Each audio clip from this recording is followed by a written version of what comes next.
नियम कहते हैं कि अगर बने रहते हैं, क्योंकि इस्तीफा स्वीकार जो करने का प्रावधान है वो सिर्फ महासचिव पद का, अगर उनको ट्रस्ट से ही बाहर करना है तो वोटिंग करानी पड़ेगी 2/3 बहुमत, उसमें भी जो 11 रेगुलर हैं 3 पदेन वालों को छोड़कर सिर्फ वो वोटिंग कर सकते हैं। उनमें भी चूंकि ये 2 आरोप इन पर खुद है तो ये खुद को तो वोट करेंगे नहीं या खुद के अगेंस्ट में वोट करेंगे नहीं, तो इन 2 को भी हटा दीजिए, वो बाकी 9 ही वोट करेंगे। वो क्या इतनी जल्दी होगी इसकी उम्मीद या फिर कोई खबर या फिर कोई जानकारी अभी तक दिख तो रही नहीं है। इसलिए जो सियासी तौर पर इसको देख रहे हैं वो यहां से आगे लेकर बढ़ेंगे कि चंपत राय बने हुए क्यों हैं, जो लग रहा है कि वो ट्रस्ट में बने रहेंगे बतौर ट्रस्टी। नजर इस बात पर रहेगी कि नया महासचिव कौन होता है, नजर इस बात पर रहेगी कि मंदिर की आगे की व्यवस्था कैसे चलेगी, क्या जो जानकारियां या कुछ, चूंकि एसआईटी की रिपोर्ट भी रखी जानी है उस पर भी चर्चा होनी है, तो एसआईटी की रिपोर्ट में कुछ सुझाव भी हैं, तो क्या उन सुझावों के आधार पर और उसी पर तो नजर है ना लगातार हमारी के मसलन गोविंद गिरी जी जो हैं, जिस वो इस बैठक में जा रहे हो, कोषाध्यक्ष है, उन्होंने जो बात कही है इस वक्त वो सबसे बड़ा चर्चा का विषय है। अब से कुछ देर बाद ट्रस्ट की बैठक शुरू होगी। कोषाध्यक्ष गोविंद देव गिरी बैठक के लिए रवाना हो गया और मीडिया ने जब उनसे सवाल किया तो वो बचते दिखे। बैठक से पहले उनका एक पत्र जो है वो बड़ा वायरल हो रहा है, उस पत्र के बारे में ही मीडिया कर्मी उनसे सवाल पूछना चाहते थे, लेकिन वो मीडिया के कैमरों से बचते हुए नजर आए। ये इस वक्त की बड़ी खबर। आशुतोष जो है वहां पर मौजूद थे, वो लगातार उनसे सवाल पूछ रहे थे, सुनिए वो क्या कह रहे हैं।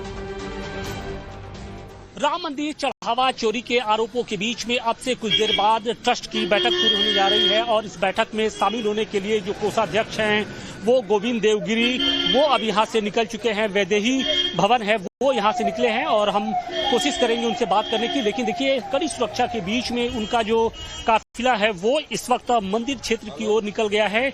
मंदिर परिसर में अब से कुछ देर बाद ये बैठक शुरू होगी, जहाँ पर जो तमाम निर्णय हैं, जो तमाम बिंदु हैं, उनके ऊपर चर्चा होगी। देखिए गोविंद देवगिरी को लेकर बातें कही ये जा रही हैं कि उन्होंने अपने कर्तव्यों का सही तरीके से निर्वहन नहीं किया। हालांकि बैठक में शामिल होने से पहले उनका एक पत्र वायरल होता है, वो पत्र उन्होंने जारी किया जिसमें उन्होंने इस पूरे मामले के लिए खेद प्रकट किया और इसके साथ ही साथ अपनी भूमिका को लेकर भी उन्होंने सफाई दी कि जिस तरीके से ये पूरा जो बैंक जो कामकाज होता था बैंक से जुड़ा हुआ, उसमें उनका सीधा रोल नहीं होता था, क्योंकि बैंक से जुड़े जो काम होते थे, आय व्यय से जुड़े काम होते थे, वो सीधे बैंक से ही होते थे, उस पर किसी तरीके का उनका कोई हस्ताक्षर नहीं होता था। हालांकि अब इन सब के बीच में देखना ये होगा कि जब वो इस मीटिंग में शामिल होने जाते हैं तो किस तरीके से अपनी बातें वो ट्रस्ट के सामने रखते हैं।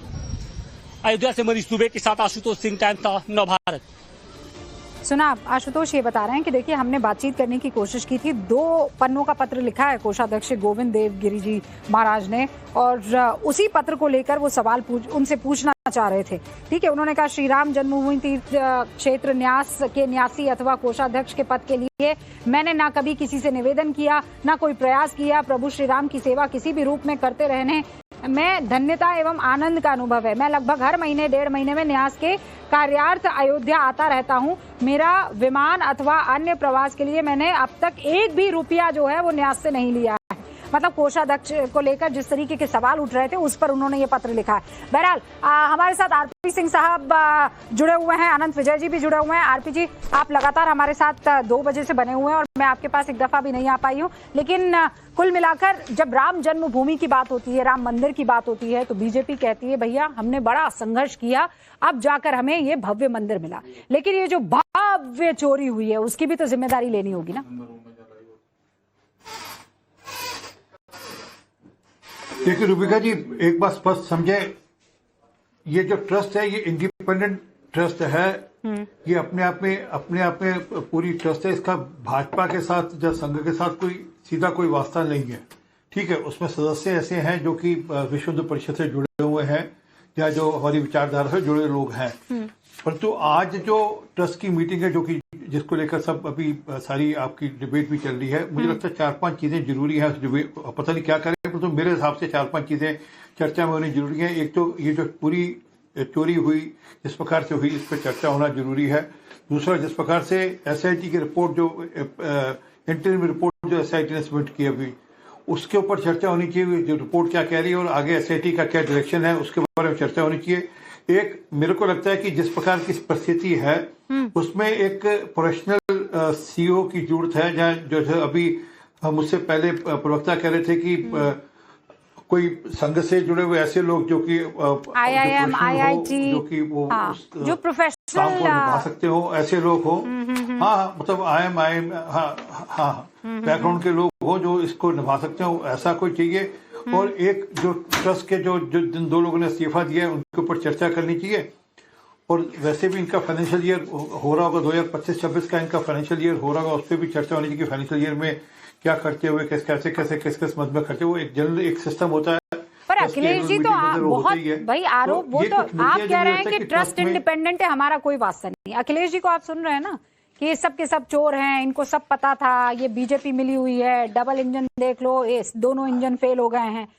भाई जब चुनाव सर पर होते हैं तो फिर आपने जिस संघर्ष के लिए बढ़ चढ़ कर शाबाशी ली है, अब आज ये वाले संघर्ष से अपने आप को थोड़ी अलग कर देंगे आप।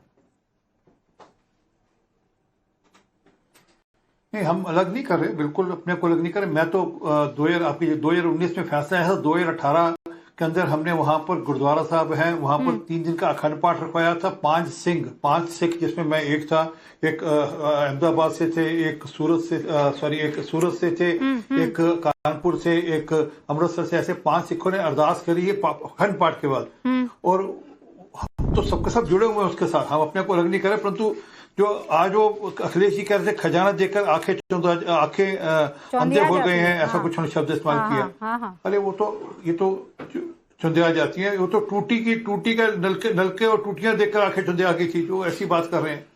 तो खैर ये राजनीतिक विषय नहीं है। अच्छा सिंह साहब देखिए, अब 5 मिनट बचते हैं, 5 मिनट बचते हैं। स्वामी परमानंद महाराज पहुंच चुके हैं, दिनेंद्र दास जी पहुंच चुके, सदस्य हैं ये जो मैं आपको बता रही हूं, और चंपत राय जी पहले ही वहां पर पहुंच चुके हैं, महंत नृत्य गोपाल दास वहां पर पहुंच चुके हैं। बताया ये जा रहा है कि संजय प्रसाद जो कि पदेन सदस्य हैं, यूपी सरकार के प्रतिनिधि हैं, वो भी वहां पहुंच चुके हैं। प्रशांत लोखंडे जो कि पदेन सदस्य हैं, केंद्र सरकार की तरफ से प्रतिनिधि हैं, वो भी वहां पर पहुंच चुके हैं।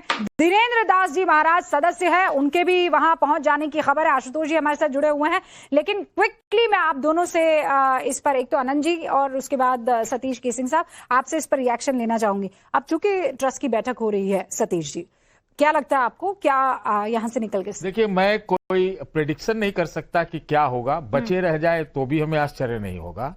क्या होगा ये बहुत महत्वपूर्ण है। अच्छा, चले जाए तो होगा आश्चर्य। देखिए, मैं समझता हूं, मैं शुरू से कह रहा हूं, भी 5 बार कह चुका हूं कि ये जो खबरें कुछ बाहर आई शुरुआत से ही, ये ऑपरेशन निपटाव का हिस्सा थी। किसको निपटाव का? अब ये कौन, ये इस पर हम नहीं जाएं, लेकिन कुछ आप ऑपरेशन का इतना बढ़िया नाम दे रहे हैं, आप किसको निपटाओ बताइए? आनंद विजय जी को निपटाओ। कोई एक पक्ष दूसरे पक्ष को निपटाने का प्रयास कर रहा है। इसलिए मैं कह रहा हूं कि आज इस्तीफा हो न हो, भंग हो न हो, यहां से चीजों की शुरुआत होगी आगे। दूसरा कि मुझे नहीं लगता है कि बिना कोई lie detector test, polygraph test, money trail को पता किए बगैर ये पता करना संभव भी है कि क्या चोरी हुआ है, कहां, कब से चोरी हो रहा था, ये कहां गया और कौन कौन इसमें लिप्त है। अच्छा, अगर कितने की चंदा चोरी हुई हमें नहीं मालूम भाई, हो सकता है 1 पैसे की भी नहीं हुई। नहीं ऐसा तो नहीं। मैं जो पढ़ रहा हूं, मैं अरे कैश मिला है ना सतीश जी, ऐसा थोड़ी कि चोरी नहीं हुई। अरे उतना कैश तो हो सकता है कि आधे घंटे में वहां चढ़ जाता होगा, वो आप छोड़िए ना, 40 दिन में 70 का आनंद विजय जी, लेकिन बहुत लंबा पीरियड है, ऐसा लगता है। मोटा मोटी कितना आपको लगता है चोरी चंदा हुई? देखिए रूबिका जी, इसका आकलन तो तभी हो पाएगा जब ये पता चलेगा कि चोरी कब से हो रही थी। क्योंकि 2019 में जब से प्राण प्रतिष्ठा हुई, लगभग 1 लाख श्रद्धालु रोज जाने का अनुमान है जो उनकी वेबसाइट पर दिया जाता है। अब 1 लाख लोग वहां पहुंचते थे और वो कितना देते थे, कोई 5 रुपया, कोई 10 रुपया, कोई 100 रुपया, कोई 10,000, कोई 1 लाख, कोई आभूषण, कोई चेन, कोई कुछ देता था। तो उसको देखने के बाद ये आकलन तो रूबिका जी मुझे लगता है कि जांच के बाद ही हो पाएगा कि कितनी की चोरी हुई है। कोई कह रहा है कि 2 करोड़ की चोरी बड़ी है, विपक्ष ये कह रहा है कि 100 करोड़ की, कहा किसी ने कहा कि 1000 करोड़ की। अब विपक्ष को क्या कहेंगे, विपक्ष तो बहुत सारी बातें कह रहा है। विपक्ष तो ये भी कह रहा है कि ये पैसे सांसदों विधायकों को खरीदने में दिए जा रहे हैं, तो उनको तो आपदा में अवसर मिल गया है, लेकिन ये अवसर तो इस राम मंदिर के चढ़ावा चोरों ने ही दिया है, इसलिए विपक्ष राजनीति कर रहा है और राजनीति करना उनका धर्म है। लेकिन जिस प्रकार से राम मंदिर की व्यवस्था में चोट पहुंची है, जिस प्रकार से, मैं आस्था की बात नहीं करता हूं क्योंकि मेरे हिसाब से आस्था और व्यवस्था दोनों अलग अलग चीजें। बिल्कुल सही। प्रभु श्री राम की आस्था कभी खंडित नहीं हो सकती, उस पर प्रहार नहीं हो सकता। व्यवस्था खंडित हो सकती है, व्यवस्था पर प्रहार हो सकता है। तो इसलिए मैं कहता हूं कि बहुत गंभीर मसला है और हमें इसको गंभीरता से टैकल करना चाहिए। और जब तक चोरों को कठोरतम कार्रवाई से सजा नहीं मिलेगी, जैसा अच्छा, लेकिन आनंद विजय जी, मैं आपसे ये पूछती हूँ क्योंकि आप देखिए 2 मिनट बचे हैं, मतलब 2 मिनट के अभी कुछ ही सेकंड में वो 59 हो जाएगा।